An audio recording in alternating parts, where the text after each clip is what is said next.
Good evening friends. आज हम करने वाले हैं 12th क्लास की फ्लेमिंगो बुक का सेकंड लेसन, जिसका नाम है लॉस्ट स्प्रिंग। लॉस्ट स्प्रिंग के राइटर हैं एनिस जंग। ये जो स्टोरी है इसका इंट्रो है। सबसे पहले ये स्टोरी लॉस्ट स्प्रिंग डील करती है कुछ ऐसे गरीब बच्चों से जो अपनी सोशल इकोनॉमिक यानी सामाजिक और आर्थिक स्थिति के कारण अपने आर्थिक स्थितियों के दबाव में अपने पुराने जो आनंदमय दिन होते हैं उनको याद करने के लिए मजबूर हो जाते हैं। इस लेसन में दोस्तों हमारे दो कैरेक्टर हैं। पहला है साहिब ए आलम, जिसका कैरेक्टर है रैग पिकर का, जो रैग पिकर यानी कूड़ा उठाने का काम करता है।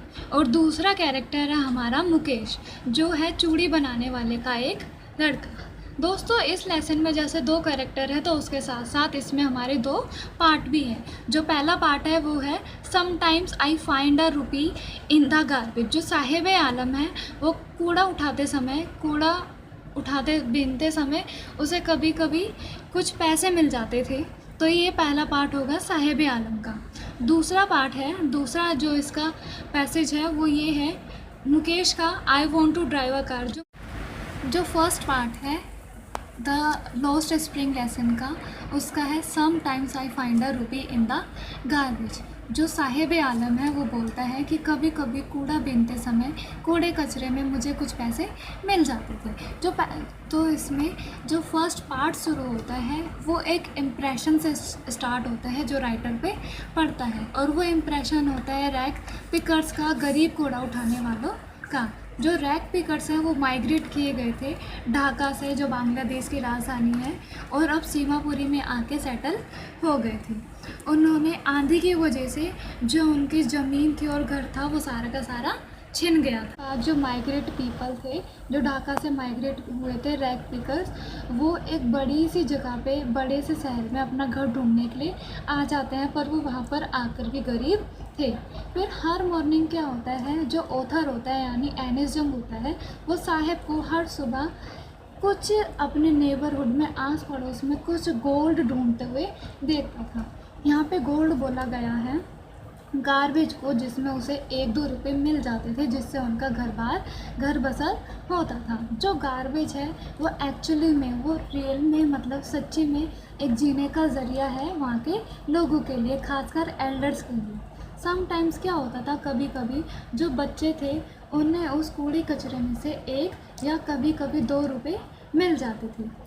इवन जो ये बच्चे थे रैग पिकर्स से, उनके पास कुछ इच्छाएं और एम्बिशन थे, पर उन्हें ये नहीं पता था, उनके पास ये आइडिया बिल्कुल भी नहीं था कि उन इच्छाओं को, उन लक्ष्य को आखिर हम कैसे प्राप्त करें।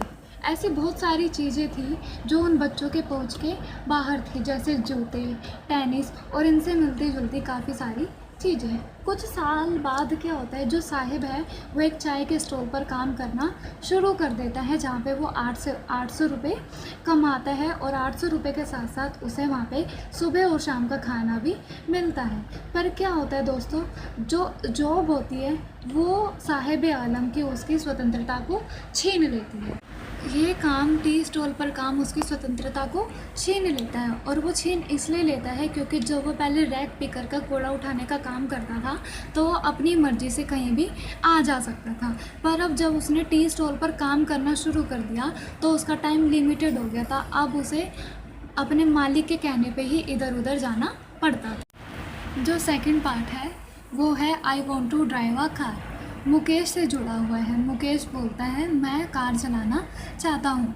जो सेकंड पार्ट है वो मुकेश के जीवन से जुड़ा हुआ है, और मुकेश है वो चूड़ी बनाने वाले परिवार से जुड़ा हुआ है। वो चूड़ी बनाने वाले परिवार में रहता है और वो फ़िरोज़ाबाद का रहने वाला है। जो फ़िरोज़ाबाद है वो कांच पिघलाने वाले उद्योग के लिए बहुत ज़्यादा फेमस है। यहाँ पे सबसे ज़्यादा चौंका देने वाली बात ये है कि यहाँ पे इस बिजनेस में, चूड़ियाँ बनाने और कांच को पिघलाने वाले बिजनेस में 20,000 जो बच्चे हैं वो जुड़े हुए हैं। और यहाँ पे जो चाइल्ड लेबर है, बाल मजदूरी को रोकने के लिए यहाँ पर अगर कोई नया कानून बनाया जाता है तो उसे बहुत ज़्यादा बेरहमी से इग्नोर किया जाता है। के साथ साथ यहाँ पे जो इन्वायरमेंट है, काम करने वाला इन्वायरमेंट है और लोगों के रहने वाली जगह है, वो बहुत ज़्यादा दयनीय है। यहाँ पर बच्चे बहुत छोटी छोटी और धुंधली जगहों पर काम करते हैं, जहाँ पे आसपास भट्टियाँ जलती रहती है, और जब तक वो बच्चे बड़े होते हैं तो उनकी आंखें अंधी हो जाती है, वो बच्चे अंधे हो जाते हैं। वह लोग यहाँ पर तब तक काम करते हैं जब तक उनका कर्ज सारा ख़त्म नहीं हो जाता, और शायद वो तब तक यहाँ पे इस चंगुल से बाहर नहीं निकल सकते जब तक वो अपना कर्ज पूरा नहीं कर देते। फिरोज़ाबाद में कुछ राजनीतिज्ञ हैं, पुलिसमैन हैं, बिचौलिए हैं और नौकरशाही लोग हैं जो यहाँ के लोगों की कार्य प्रगति में अपनी बाधा डालते रहते हैं। यहाँ पे रहने वाली बहुत सारे परिवार की महिलाओं को तो यही मानना है कि यही उनकी किस्मत है, उन्हें चूड़ी बनाने वाली और गर्म भट्टियों में ही काम करना है और उन्हें अपने इसी परंपराओं को आगे भी और चलाना है। पर जो मुकेश है वो इन सबसे बहुत ज़्यादा अलग है, इन सबसे बहुत ज़्यादा डिफरेंट है। वो अपनी इन परंपराओं को नहीं मानता। उसके पास एक ड्रीम है मोटर मैकेनिक बनने का। जो गैरेज है उसके घर से कुछ दूर है उसका गैरेज, पर वो वहाँ पर पैदल चल के जा सकता है।